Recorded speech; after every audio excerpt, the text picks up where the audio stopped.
Dobar dan iz Niša, dobrodošli u specijal razgovor Zalet inovacija u okviru Foruma naprednih tehnologija. Danas, rekao bih, imamo važnog gosta koji dolazi sa globalne scene. Andrej Zdravković, senior vice president kompanije AMD. Ja ne bih dužio ovu najavu, voleo bih da od gospodina Zdravkovića čujemo više o tome čemu se bavi. U to ime, dobar dan, dobrodošli u podcast Zalet inovacija i hvala vam na izdvojenom vremenu, s obzirom da znam da vam je poprilično popunjen raspored ovde na forumu i da je gospodin Milan Aranđelović vama popunio dosta termina i mimo keynote predavanja. Tako je. Dobar dan. Zadovoljstvo je. Hvala na pozivu. Biti ovde je ovako specijalna čast.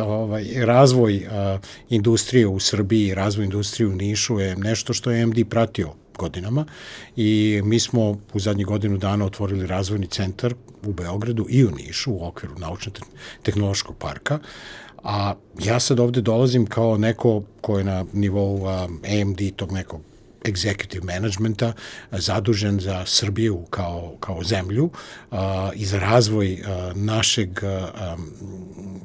nastupa ovde u Srbiji. I kad kažem nastupa, to nije prodajni nastup, to je nastup da u stvari zaposlimo inženjere u najinteresantnijim mogućim poslovima koji danas mogu da se imaju u svetu. Jasno, pre nego da počnemo pričamo o vašoj kompaniji, o tome šta radite i generalno delanju i u Srbiji, kakvi su utisci Sabine, Foruma naprednih tehnologija?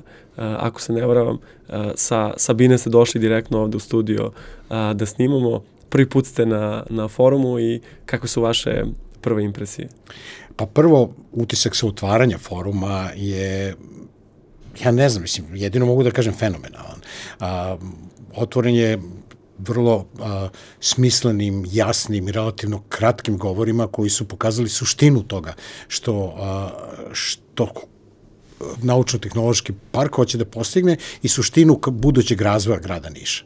Ali posle toga je bio interesantan razgovor, podcast sa praktično završenim učenicima srednje škole u Nišu, sa Dunjom, Anom i Filipom, gde se pokazuje potencijal, nešto gde mi možemo da budemo tokom vremena kada ta mlada deca budu istraživači u ovom tehnološkom parku.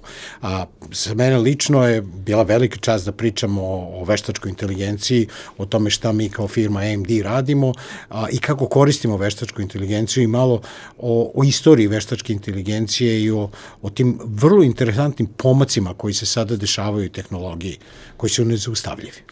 Jasno, meni takođe posebno drago da je to troje mladih ljudi izašlo na binu kao neka vrsta iznenađenja. Ako se ne varam, čekaju ih neki Cambridge i Oxford i neka svetla budućnost, pogotovo što dolazi iz Niša i to me nama svima posebno drago. Ako se vratimo na vašu kompaniju od nekog core biznisa, šta je AMD? Čime se bavi i šta je to što vi zapravo radite u toj kompaniji? Kako da ne. AMD je bukvalno jedan od najvećih proizvođača poluprovodnika na svetu. A šta to u stvari znači? Mi pravimo sisteme, mi te sisteme zovemo high performance computing, znači to je računari i slični računarski sistemi visokih performansi. Naš gol je da ti sistemi u stvari krenu da rešavaju velike probleme u svetu. Sad, mi možemo da govorimo o klimi, možemo da govorimo o velikim izazovima koje imamo. To je funkcija i misija AMD-a. U okviru tih poluprovodničkih sistema jako važnu komponentu igra software. Moja dužnost u AMD-u je da vodim dosta veliki deo tog našeg softvera vezan za sigurnost proizvoda, vezan za osnovne operativne sisteme, za veštačku inteligenciju određenim delom, a generalno kao dužnost imam i da koordinišem kompletan softver za AMD sa nekom titulom koja se zove Chief Software Officer. Jasno.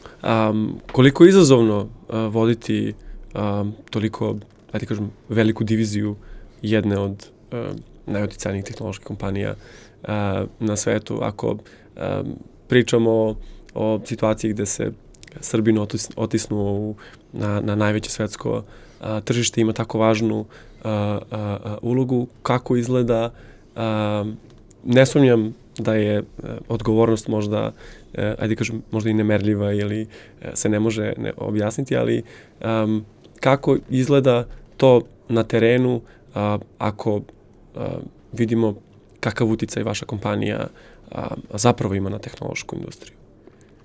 Pa ja bih rekao da je to put i krene se kao ova mlada deca učenjem. U inženjerskoj struci svako ko se opredeli da bude inženjer mora da je potpuno spreman da će nastaviti da uči celog života. I to je ono što je meni pomoglo da dođem do značajnih pozicija u jednoj velikoj tehnološkoj kompaniji, a onda sledeći korak je učenje nečeg sasvim drugog, učenje rada sa ljudima, učenje upravljanjem timova, upravljanje velikih timova na celom svetu. Moji timovi su pa bukvalno na svim kontinentima sveta i postupak da se ti timovi koordinišu i da doprinesu novi vrednost i nešto što se uči vremenom, pa sam polako i ja naučio. Jasno. Pričate o nekim raznim zemljama, kontinentima, ali ono što je posebno nama važno i drago jeste Srbija. I kako se desio moment da AMD dođe u Srbiju i kako je izgledao taj neki razvojni put od tih nekih početnih koraka do današnjeg dana? Ima više razloga zašto je AMD došao u Srbiju. Jedan od razloga je vrlo jasan razlog vezan za kvalitet kadra koji ovde možemo da nađemo. Trebalo je neko vreme da se ta veza uspostavi, da se to neko poverenje u kvalitet kadra uspostavi. I to smo radili saradnjom sa raznim kompanijama ovde lokalno, dok nismo došli do jedne kritične mase koja je u stvari mogla da nam pomogne da ovde formiramo tim. Drugi razlog za to stvaranje AMD u Srbiji su visokoškolske institucije i znanje koje budući kadrovi mogu da imaju. I za nas vrlo značajna mogućnost, pogotovo ovde u Nišu, saradnje sa fakultetima, saradnje sa elektronskim, saradnje sa univerzitetom u Nišu, sa matematičkim fakultetom. Tako da mi smo vrlo spremni da uložimo u stvaranje tih kadrova. Kroz neko učenje u praksi, kroz neke kurseve na fakultetu i ta mogućnost da utičemo u kreiranje novih kadrova i naše ubeđenje kao firme da već postojeći sistem kreira vrlo dobre kadrove je drugi razlog. I treći razlog, moramo da budemo realni u svakom slučaju kada je neka komercijalna kompanija u pitanju, naravno gleda se i cena koštanja određenog razvojnog centra i to je bilo jako povoljno, ali to je daleko poslednji razlog bio u celom ovom planiranju. Jasno, i to mi je drago da čujem. Posebno mi je drago da čujem i od vas da imamo jako kvalitetan kadar, da imamo mlade talente za koje ste spremni da se investirate i razvijate ih u neke eksperte i iz različitih nekih domena. Na šta je fokusiran AMD Srbija?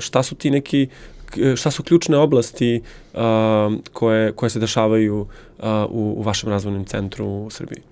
Uz opasnost da sad krenemo u vrlo tehničke detalje.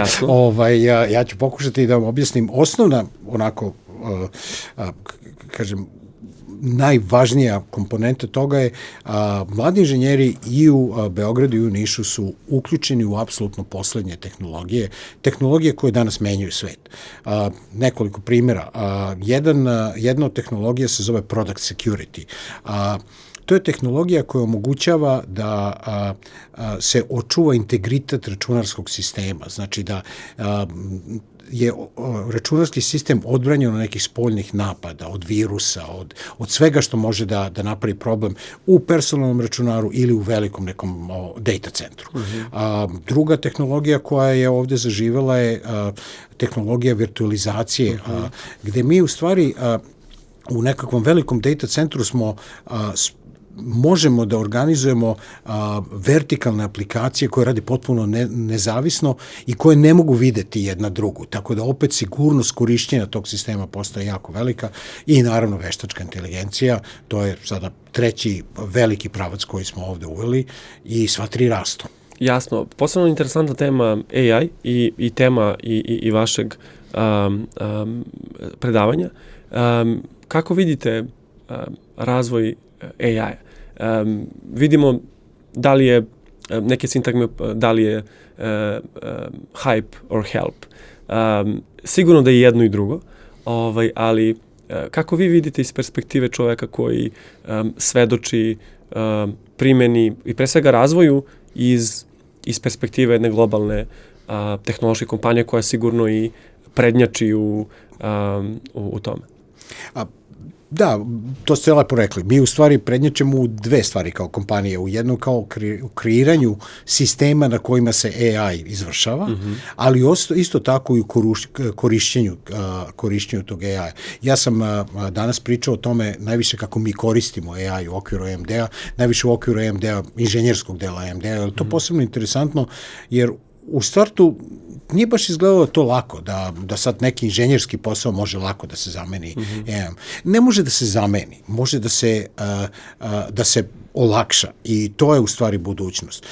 Ja mislim lično da je taj pomak koji se desi u okviru AI-a potpuno nezaustavljiv. Mi čak vrlo često ni ne prepoznajemo koliko tog AI-a je sada oko nas. Jedan očigledan primer je svakog ko koristi recimo Google. Sada kada uradite pretraživanje preko Google-a, na početku dobijete mali summary. Interesantno je, ljudi to na početku nisu shvatili kao AI, nego tako izgledalo baš je zgodno. A u stvari je jako zgodno i daje vam pregled. To je ono što AI može da uradi. Može da vam pomogne da ne morate da idete kroz 20 sajtova da to nađete, pa sad sledeći korak je da čovek razmisli o tome i da unese svoje znanje tu. Tako da ja lično mislim da je taj trend nezaustavljiv, da će sledeći trendovi biti kreiranje nekih novih ideja uz pomoć AI-a. Šta je ono što ste vi videli u okviru vaše kompanije, odnosno šta je ono na čemu vi radite? Ako možemo da zavirimo u vaše predavanje, šta je to što je ispod haube sprema AMD, a da smemo da pričamo o tome u domenu AI-a. Da li su to sada popularni AI agenti, chatbotovi ili slično? Pa kombinacija svega. Ja sam u jednom trenutku pokazao, jedan od slajdova u prezentaciji je pokazao koje tehnologije koristimo za određeni deo inženjerske grupe, pošto postoje menadžeri, postoje arhitekti, postoje inženjeri, testeri i svako od njih koristi AI na malo drugačiji način. Tako da ste potpuno u pravu. Ja mislim da je budućnost AI u tim agentima, specijalizovanim agentima koji će raditi određene poslove. Tako da će posao inženjera se polako promeniti. Neće biti samo rađenje određenog inženjerskog posla, nego će biti programiranje tih agenata i programiranje veza između tih agenata. Ja sam pričao o nekim drugim primjenama AI-a, recimo u testiranju, gde smo mi uspeli da napravimo fantastične rezultate, da kvalitet testiranja se značajno poveća, da broj ljudi koji moraju da testiraju i njihovo vreme da provedeno se značajno smanji, tako da efikasnost celog sistema pošto je značajno bolje. Jasno. Ono što sve nas zanima, a zapravo donekle i imamo informacije, čime se konkretno Andrej Zdravković bavi na tom nekom, ne bih rekao operativnom mikronivou, ali kao šta je ono što su njegova posebna interesovanja. Da li ste zaljubljeni u neki poseban proizvod, u neku tehnologiju, šta je ono što biste vi nama sada izdvojili da ste deo nečega da vam je posebno drago ili važno? Pa možda izdvojim nekoliko stvari koje ja mislim da su interesantne. Pričao sam već o tom product security, znači uopšte sigurnosti izvršavanja raznih aplikacija na sistemu. To je jako nova disciplina generalno i ta nova disciplina se razvija AMD razvija sledeći stadijum u tome, mi taj stadijum zovemo confidential compute. Znači, svako ko nešto radi će to raditi na potpuno poverljiv način. I ono što je meni specijalno interesantno u tome, mi to radimo na nivou potpuno otvorenih open source sistema. Tako da nekakav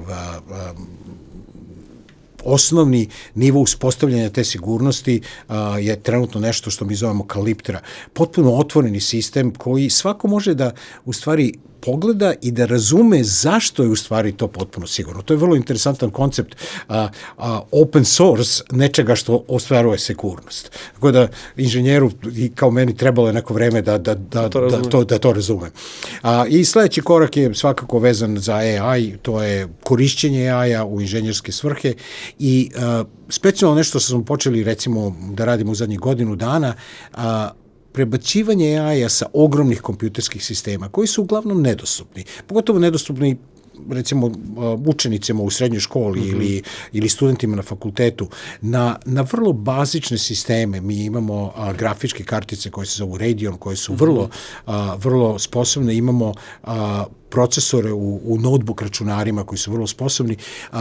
Ja sam jako zainteresovan da mi vrlo uspešno prebacimo mogućnost tih AI sistema na te osnovne sisteme tipa personal kompjutera.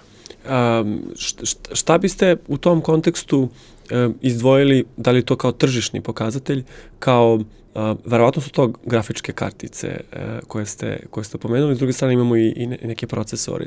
Šta je to što je proizvod na koji ste posebno ponosni, a da ste svedočili njegovom razvoju godinama unazad u okviru vaše kompanije?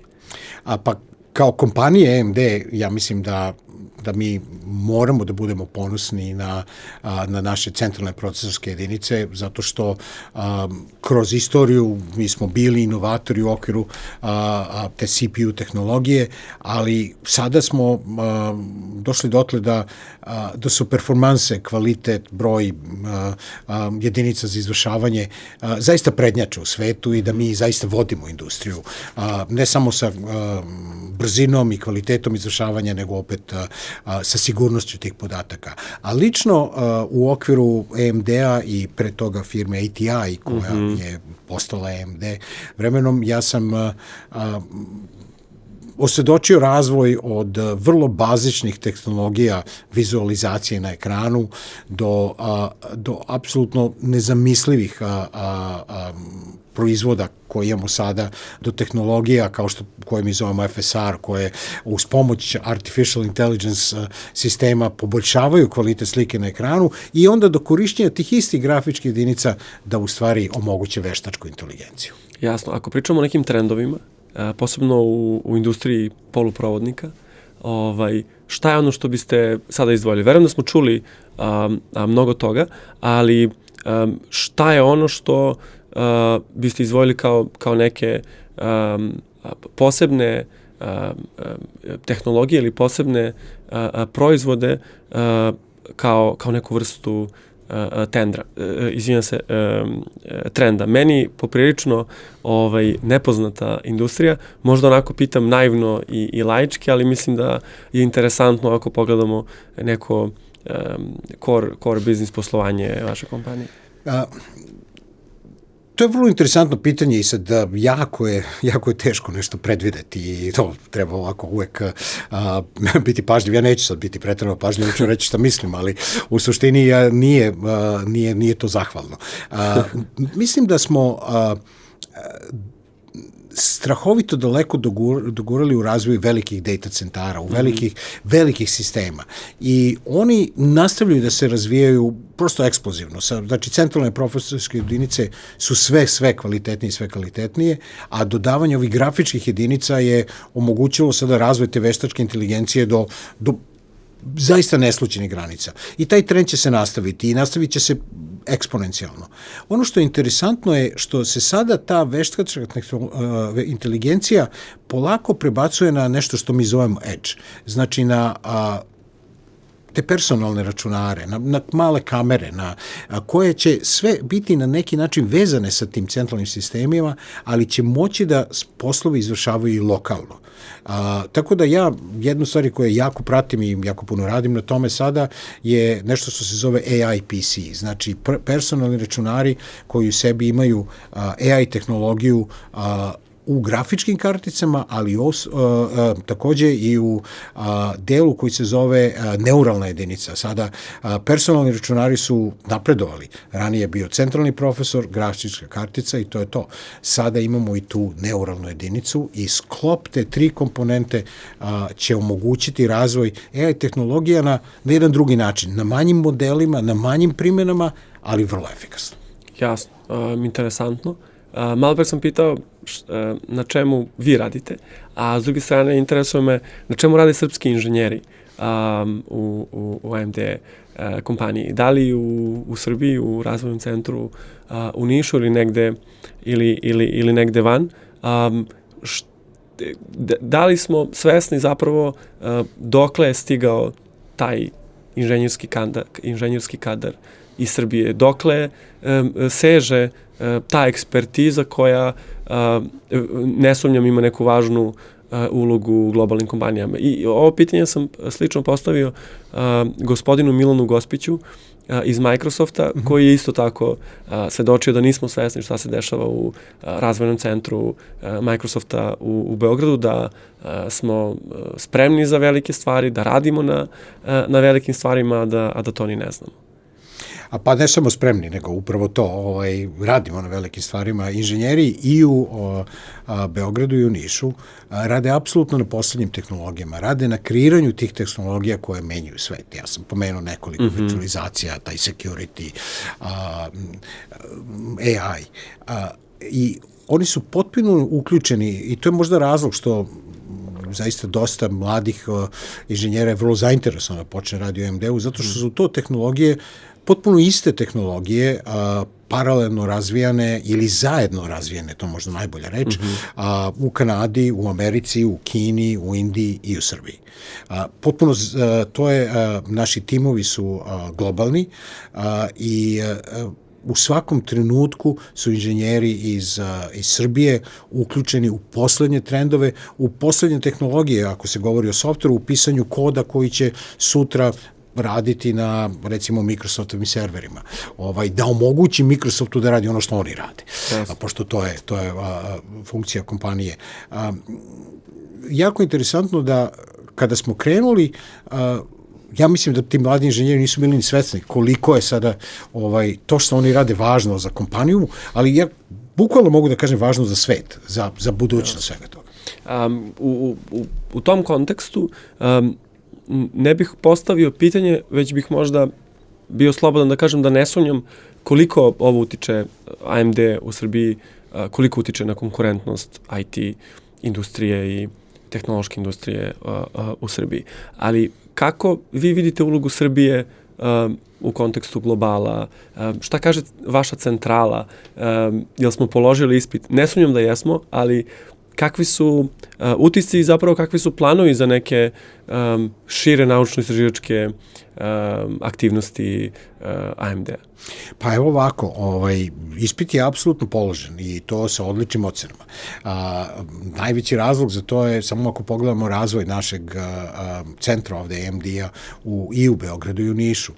Mi smo krenuli sa 90 inženjera, sada imamo preko 150 inženjera. Tako da, i to je nema ni godinu dana. Što pokazuje da ti timovi koji su krenuli da funkcionišu ovde su videli kvalitet koji mogu da dostignu i u stvari taj trend zapošljavanja se nastavlja se tako da sam ja sad prvo zabrinut kako ćemo sad svi da stanemo u taj ofis u koji smo u startu krenuli i ovde ja moram sada da razgovaram sa naučno-tehnološkim parkom da vidimo da dobijemo malo više mesta. Proširenje su ja se nadam Milan ovo sluša pa ćemo da pa će to čuti. Ali vrlo je značajno da postoji to neko vrlo jasno uverenje AMD-a da ovde možemo da radimo vrhunske tehnologije i to se dešava. Mislim da je to najvažnije. Iz te perspektive vidimo AMD kao jednog, rekao bih, velikog pokretača ove scene. IT industrije generalno. Upošljavate, čuli smo 150 nekih vrhunskih inženjera za nepunih godinu dana. Mislim, rekao bih da je to popriličan progres. Ne znam da li ste imali to u planu ili je to nekako išlo svojim tokom i bio sled nekih pozitivnih okolnosti na tržištu, ali šta su neki dugoročni planovi? Kada ste došli na ideju da otvorite ovde neke razvojne centre i da uposlite srpski kadar, kako ste vi videli tu franšizu na neke duge staze? Pa evo ovako, potpuno su pravo, nije to je vrlo veliki rast i ja sam taj rast očekivao i nadao se tom rastu, ali ne baš tako brzo. Ovo je znači brže nego što sam zamišljao. A ako govorimo o sledećim koracima, pa pomenut ću dve stvari. Prva stvar, AMD je ovde došao da ostane i da se razvija. Mi smo u petak uveče imali IT trku organizovanu i Naučno-tehnološki park je pomogao da to uradimo.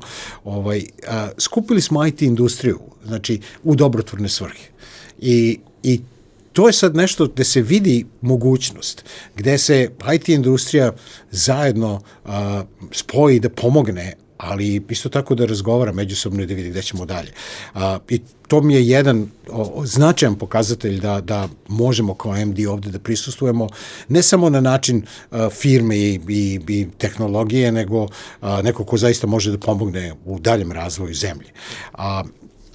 Kao firma AMD, mi generalno nismo zainteresovani za nekakve male punktove.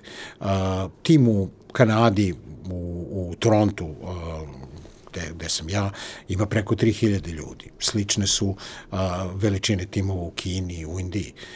Pa sad ja ne mogu da obećam 3000, jel tako, da daleko od toga, to ko zna, nadam se da ćemo i tu doći, ali značajne su mogućnosti za razvoj. I ja očekujem da ćemo mi opet udvostručiti naš tim ovde u nekoliko sledećih godina. I sada ako posmatramo nekako generalnu sliku tehnološke industrije u Srbiji, i ako biste morali da kažete neke generalne savete ili ti generalne faktore koji su ključni za dalji uticaj, za dalji razvoj industrije, šta biste izdvojali? Šta je presudno za neki dalji progres? Ja mislim da je presudna komponenta uopšte u formiranju ovakvih naučno-istraživačkih centara znanje. I ulaganje u znanje, ulaganje u naše univerzitete, omogućavanje univerzitetima da kreiraju tipove programa koji su vrlo moderni. Ja mislim da je osnovni uticaj. Posjedovanje generalnog inženjerskog znanja je neophodno. Ja mislim da su naši univerziteti odlični da to obezbede. Otvorenost ka novim tehnologijama, ka novim idejama, ka programima koji mi pokušavamo već da uspostavimo sa više univerziteta, da studenti tokom studija dođu u proizvodne organizacije, da rade neko vreme, da vide kako to izgleda, da rade na pravim projektima. Mi imamo dosta programa takvih u svetu.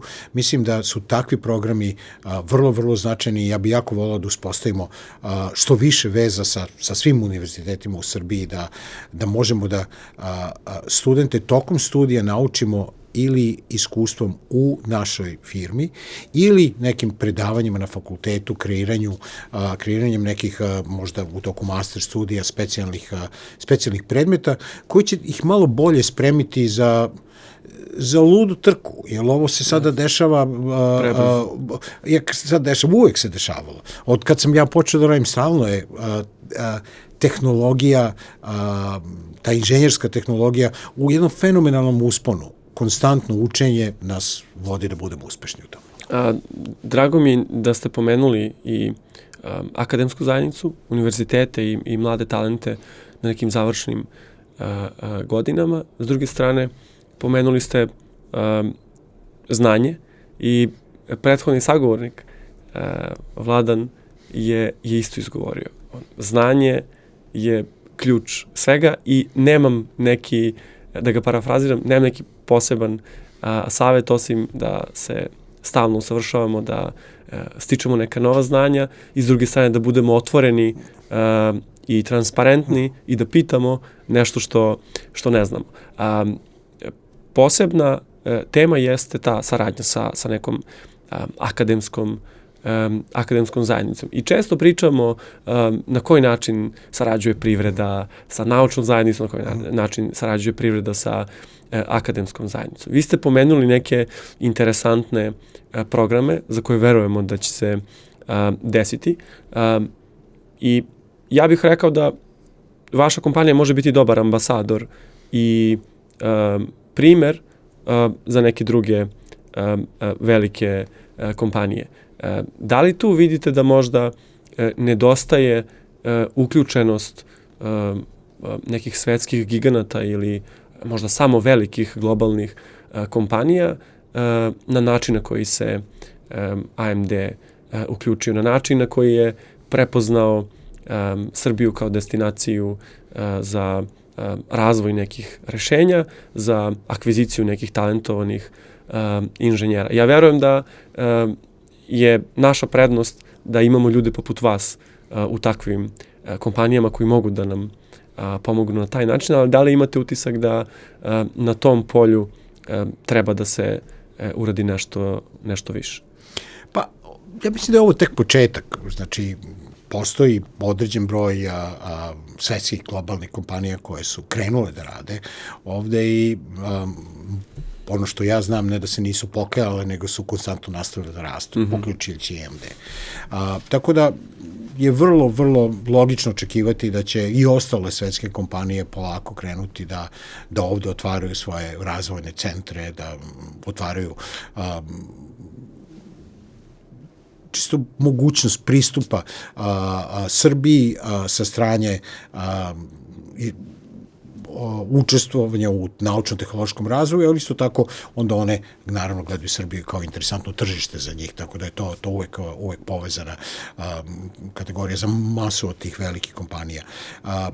Ja mislim da ovo što ste rekli ima jako puno smisla, ima puno naših, pogotovo inženjera koji su u svetu vrlo, vrlo uspešni u velikim kompanijama i ja se nadam da ovo što mi radimo u AMD-u će za njih biti podstrek da dovedu svoje kompanije ovde. A isto tako, ako gledamo malo dugoročno, ja sam već pomenuo Dunju, Anu i Filipa, studente koji sada odlaze, u stvari dvoje od njih odlaze da studiraju negde u svetu, sa idejom da se ovde vrate. I oni će povesti svoje drugove ovde i to je sad sledeći korak da se razvije ova naučno-tehnološka scena u Srbiji. Sjajan uvid za sam kraj razgovora. Šta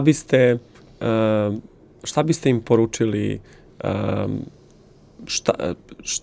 šta to troje klinaca treba da znaju pre nego da se ukrcaju na taj avion? Šta je ono što treba da ponesu kao neku vrstu iskustva, kao neku vrstu saveta koji može da im pomogne u daljoj karijeri? Pa, sad, ja sam na neki način prošao takav put odlazenja i sad moraju da budu spremni na razne izazove. U te izazove moraju da ulaze otvorenih očiju i vrlo iskrenih pogleda, jer vrlo često mi smo skloni tome ako nam nešto ne ide, a neće uvek biti sve onako fantastično i glatko, da sad nalazimo problem negde drugde. Pa ne, uglavnom je problem u tome što još nešto treba da naučimo, treba budemo samo malo bolji. Znači, pored tih otvorenih pogleda, konstantno učenje, konstantna spremnost da se prilagode promeni je apsolutno neophodna i najvažnije je da se konstantno sećaju svojih korena, jer repa bez korena ne postoji. Kada odu negde tamo, ono što su ovde naučili će u stvari biti baza za njih da u stvari odskoče dalje i nadam se da će to doneti nas.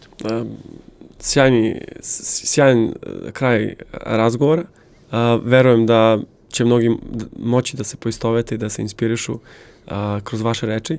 Vama veliko hvala na vremenu i na ovom razgovoru. Ja vam želim da AMD Srbija poraste onoliko koliko ste zamislili i da i dalje radite neke velike stvari iz Beograda i iz Niša u budućnosti i kako ste rekli da utičete na društvo, na svet, naravno u nekom pozitivnom tehnološkom smislu. Hvala vam, ovo je bilo zadovoljstvo. Hvala vam na gledanju. Ovo je bila još jedna epizoda specijal razgovora Zalet inovacija sa Foruma naprednih tehnologija u Nišu. Gledamo se u sledećoj epizodi i hvala vam na praćenju.